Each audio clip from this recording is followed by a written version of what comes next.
There are 63 of these detention facilities across the United States. Now, nationally speaking, immigrants are housed there, on average, for about 32 days before being deported.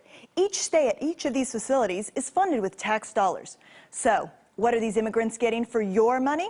Well, some of you may be surprised at what we found at one detention center. I think one of the things that the public would be very surprised is the treatment that our ICE detainees receive here. We're inside one of the main detention centers for illegal immigrants in Florence, Arizona.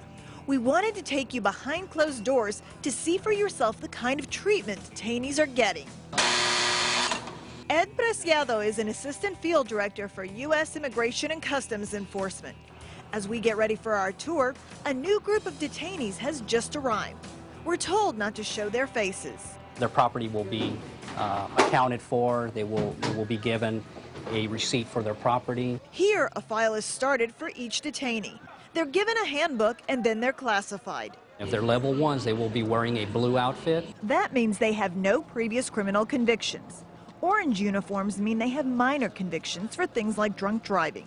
Those with violent criminal convictions are usually taken to the Pinal County Jail and wear red uniforms.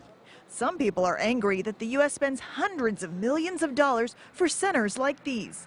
Peter Gadiel, a member of New York ICE, or New York Immigration Control and Enforcement, is upset about it. In effect, we've made illegal aliens privileged people who get better treatment than Americans do, and this is wrong. According to Preciado, during the last 3 years, the number of people that ICE's Phoenix field office has detained and removed from the country has actually gone up, from 76,000 people in fiscal year 2008 to 92,000 people so far this year. As we walked through the temporary housing area, we saw detainees watching TV, playing cards, or talking amongst themselves. Next door is where some of them sleep.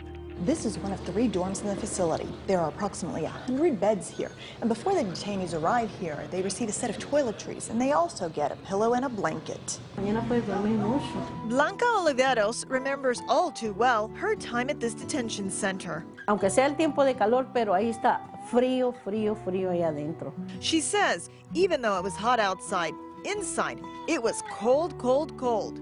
Oliveros lived in fear in Arizona for more than 18 years. Fear that her illegal status would be discovered. Well, one day in 2008, her fear was realized. No venimos a hacerle daño a nadie. She says, we don't come here to harm anyone. She was pulled over during a traffic stop and sent to this detention center. Her husband and 10 children had no idea what happened to her. Blanca was here when females were part of the detainee population. Te sientes como, oh my gosh. Oliveros says, you feel like, oh my gosh, how did I end up here? Police told her she had an arrest warrant for check fraud, but she had just left court that morning, and according to her, the judge told her the case was cleared. Remembering her ordeal, her 2 months here brings her to tears. At detention centers, Immigration and Customs Enforcement officials are required to give detainees at least 1 hour of outside rec time.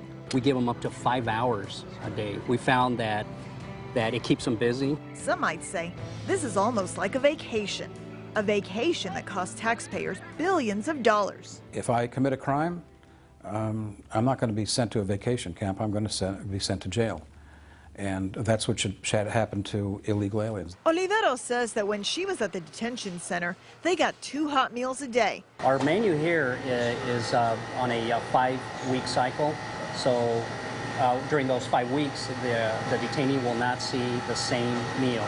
A spokesman for the Florence Detention Center tells me that the quality of the food provided here to the detainees is the same as that provided to our U.S. military, because it's provided from the same supplier. These people should not be treated like our military. They should be treated like criminals. Officials at the Florence Detention Center are also proud of the medical care they offer. They get the best medical treatment.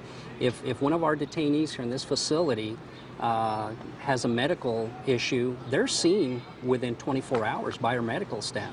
You know, if I have to go see my doctor, I'll be lucky to get in within a week. Some people may think this is exactly how detainees should be treated. Others may be outraged.